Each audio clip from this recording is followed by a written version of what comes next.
Queridos alumnos del segundo grado de secundaria, muy buenos días. Siendo hoy martes 5 de mayo, vamos a continuar con nuestra quinta clase del curso de biología. Recordando que en la anterior clase habíamos hablado acerca de los reinos, ¿sí? Y habíamos visto 5 tipos de reinos, ¿ok? En este caso vamos a hablar de uno en específico. Y bueno, vamos a hablar acerca del reino monero, ¿sí?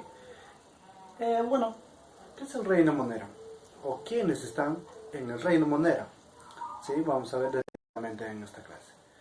Bueno, está conformado, ¿sí?, principalmente por seres unicelulares, o sea, seres que solo tienen una célula, ¿sí? Y células procariotas, o sea, células sin núcleo, ¿sí? Estamos hablando de seres que solo tienen una célula y células que tienen o que son sin núcleo. Bien, ahora, ¿a quién nos encontramos acá en el reino monero? Encontramos a las bacterias y a las cianofitas, ¿sí? ¿Y quiénes son las cianofitas? Son una especie de bacterias también, ¿ok? Pero se conocen con este nombre porque realizan fotosíntesis. Bien, ahora entonces, profesor, ¿y dónde encontramos las bacterias? Las encontramos en todos los lugares, ¿sí? En este momento nosotros podemos tener en la mano, en el pulmón, en el celular, en cualquier sitio, siempre hay presencia de bacterias, ¿sí? Ahora, ¿y por qué no nos morimos, profesor? A ver, las bacterias no siempre causan daño, ¿sí? En algunos casos nos pueden ayudar a mejorar algunas cosas, ¿sí? Bueno, entonces como las bacterias están en todos lados, se les denomina cosmopolitas, ¿sí? Ahora, ¿y cómo respiran, profesor, las bacterias? Bien, las bacterias, algunos pueden necesitar de oxígeno y algunos no necesariamente de oxígeno, ¿sí? Y cuando necesitan de oxígeno, ¿sí?, se les denomina aeróbicas, ¿sí? Y cuando no necesitan de oxígeno, se les denomina anaeróbicas, ¿sí? Entonces, algunos necesitan de oxígeno y otros no. Muy bien. ¿Y cómo se nutren, profesor? Acá está la nutrición. Hay dos tipos también. Hay algunos que fabrican su propio alimento y se les denomina autótrofas. Y hay otros que necesitan de otros y se les denomina heterótrofas. ¿Y cómo son las autótrofas? Por ejemplo, las que realizan fotosíntesis. ¿Quiénes? Las cianofitas, ¿sí? Entonces acá encontramos las fotosintéticas, o sea, necesitan de la luz del sol para realizar o para producir sus propios alimentos, ¿sí? Y las quimiosintéticas también, que son bacterias que utilizan compuestos inorgánicos u orgánicos para obtener su alimento y así tener su energía, ¿sí? Y entre las heterótrofas tenemos, por ejemplo, a las parásitas. ¿Y quiénes son los parásitas? Las parásitas son aquellas que causan, por ejemplo, las enfermedades, o sea, se alimentan del otro, ¿sí?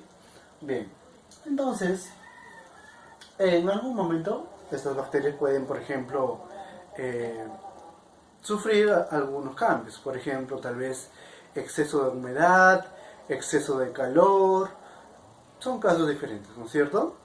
Y bueno, hay una forma de resistencia que estas bacterias, ¿sí?, porque son muy vivas, y hay una forma de protegerse de ellas, ¿sí? Hay una forma de resistencia, y es en forma de esporas. Entonces, por ejemplo, si están en demasiada humedad, tal vez no tienen alimento, ¿y qué es lo que hacen? Se forman con una especie de esporas, ¿sí? Y eso les mantiene inactivos. Pero después ya cuando tenga un adecuado ambiente, se liberan y se vuelven activos, ¿sí? Entonces, esa es la forma resistente. Ahora, ¿y cómo se reproducen, profesor?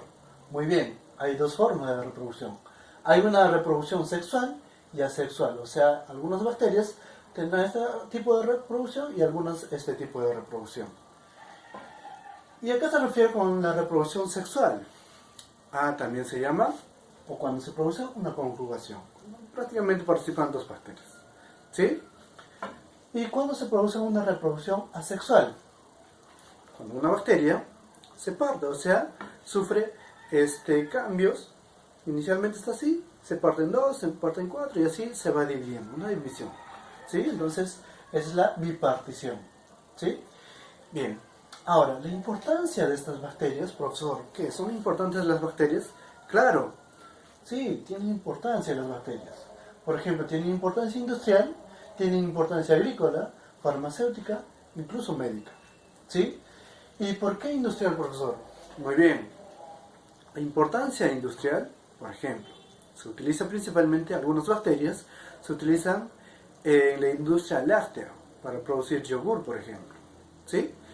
Y bueno, y la importancia agrícola, bien, algunas bacterias tienen la capacidad de fijar nitrógeno en el suelo y eso permite que sea un suelo muy nutritivo para el crecimiento de algunas plantas.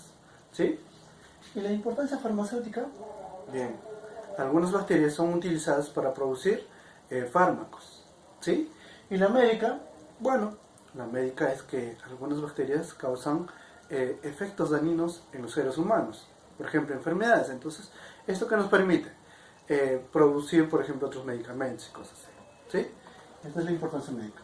Bueno, vamos a ver ahora su clasificación.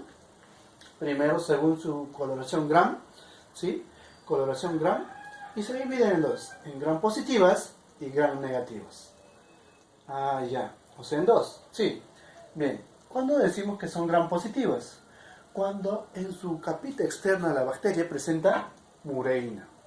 Entonces, cuando nosotros hacemos una identificación de esta bacteria, ¿sí? Cuando presenta mureína, va a tener un color, o sea, va a presentar una coloración púrpura azul. ¿Sí? Entonces, decimos que es una Gram positiva. ¿Y cuándo decimos que son Gram negativas? Cuando en su capita externa, ¿sí? De esta bacteria, ¿ok? Va a tener lípidos, ¿sí? O sea, va a estar como que con grasita, pues, ¿sí? Entonces se tiñe de un color rojo. Bien, entonces Gram positivas y Gram negativas.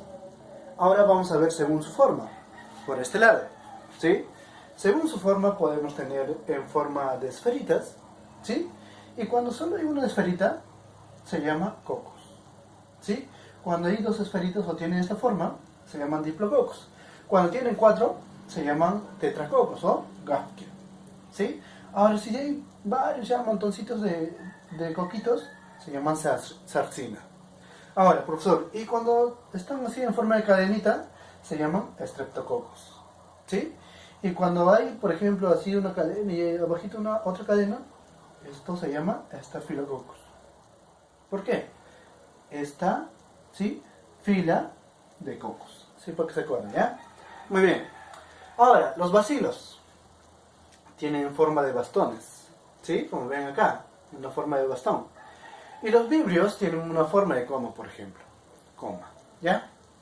Y bueno, ahora ya hemos visto según su coloración, según su forma, según su posición del flagelo. ¿Qué es el flagelo?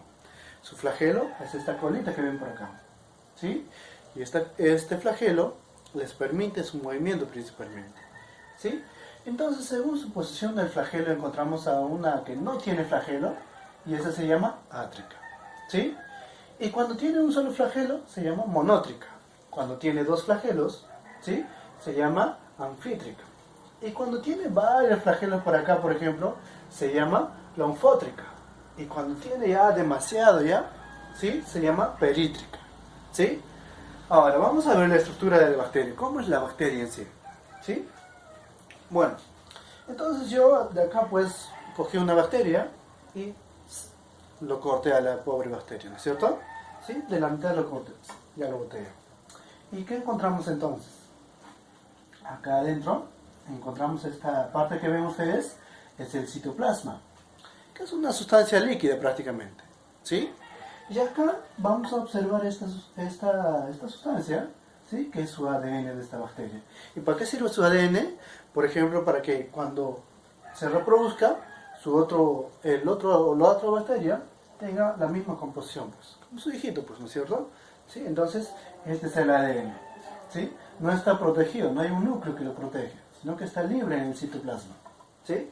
Ahora, y estas cositas que ven por acá, ¿sí? Son como una especie de pelitos, se llama el pili, ¿sí? ¿Y para qué sirve esto? Para la absorción de sus nutrientes de esta bacteria, ¿sí? Con eso absorbe. Y bueno, esta es la membrana, ¿sí? Su capita que puede ser el hecho de mureína, ¿sí? Mureína o lípido, ¿sí? Entonces, esto se llama la membrana celular. ¿Y para qué sirve eso? Esto sirve como capa protectora prácticamente, ¿sí? Tiene la función de protección y también permite el paso de sustancias, de sus nutrientes y la expulsión de sus desechos de la bacteria. Claro, como consume también bota, expulsa también, ¿sí? Y bueno, por acá observan su colita, que se llama el flagelo, ¿sí? Y esto le permite principalmente a su movimiento. O sea, esto se mueve y ya, pues, puede moverse esta bacteria. Bien chicos, entonces, en resumen, esto fue la clase respecto al reino Monera. Nos vemos entonces la próxima clase. Cuídense mucho.